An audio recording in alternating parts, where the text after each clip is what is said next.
Hi guys. Hey We're guys. gonna tell you our friendemony. Our friendemony. So once upon a time there were two beautiful princesses and they each lived in a castle far, far away from each other.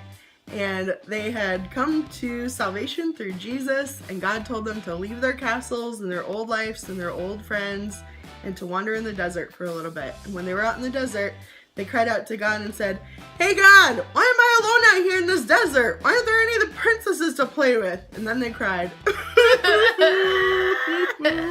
And God heard their cry. So a little time later, God, in his perfect timing, brought these two princesses together. And they became quick best friends, and they moved into one castle together, just like in Frozen, Elsa, Anna. And they decided to start a video blog.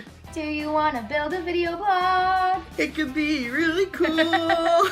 And so that's how and this here happened. We are. So we want to talk to you today about God-centered friendships.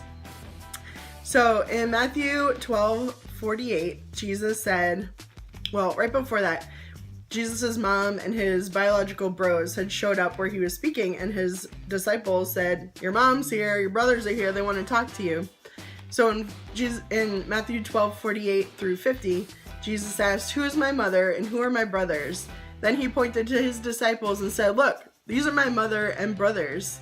Anyone who does the will of my Father in heaven is my brother and sister and mother."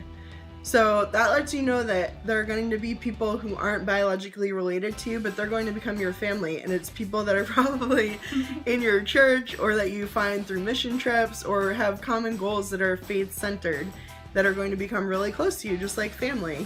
But in our next point, big but. Yes, this is a big but. We need to use discernment with friends, even that you meet in church. Mm-hmm. We know that we can associate and love people outside of our circle, but the people in our core circle, we need to use discernment.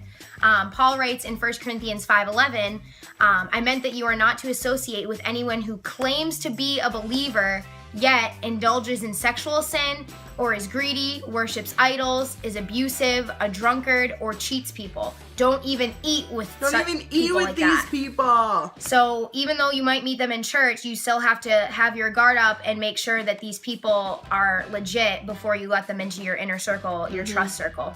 And that means we're not talking about like people at work that say that they're Christian. We're talking about like who your inner posse is, that you like let pray for you and like let know the details of your life. And you'll know these people by the fruit in their lives. That's how you can know if you can let them in or not.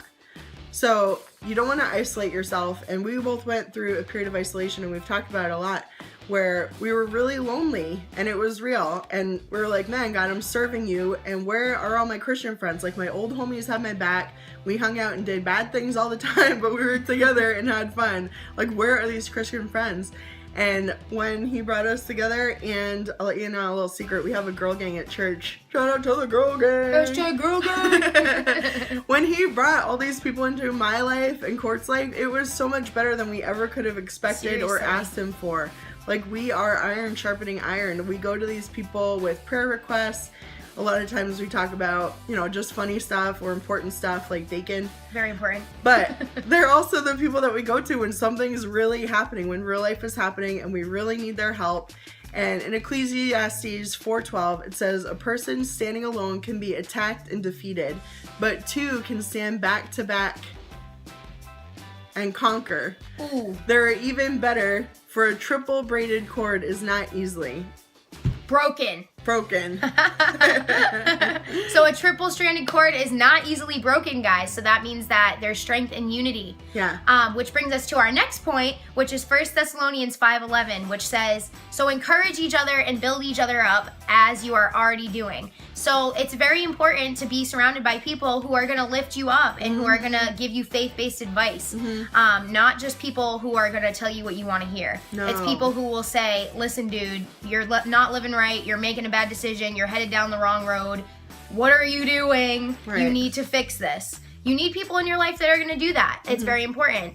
And And also that they do it in love, because that's very important too. And that they tell you from a loving place. They're not just trying to scold you and judge you, but they're saying, listen, I love you and I don't want to see you go down the wrong path, and I want to see you serve God.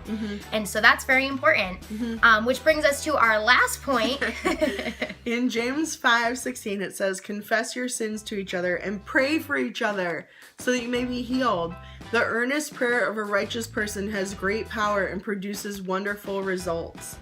So it's important to, first of all, have a crew that will pray for you, that you know that they're living righteous, because it will have wonderful results, and you know through your discernment if people are living righteous or not. You can tell hello by their Facebooks, holler. Shout out to our last video. Go watch it. But you know if people are in a position where they can pray for you or not. But on the other hand, you have to be prepared to pray for them too. This isn't just a one-way street. Like, relationship is about both of you being able to do for each other. So you need to be in a place too where you're living right, and people know that they can come to you and count on you, and they might not even ask for prayer, but they know that you're praying for them, like, sincerely. And so that concludes our video this week, guys. But we just want to encourage you and let you know that if you are praying for friends, that God is already working on it for you right now. And so don't be discouraged. Be patient. It's so worth it. Don't give up. Don't go back to your old friends and your old life. Don't just wait. It's so worth it. I promise. We love you guys, and we'll talk to you guys soon. You. I love you. Wait for friends like this. Yes, like this. Love you guys. Love you.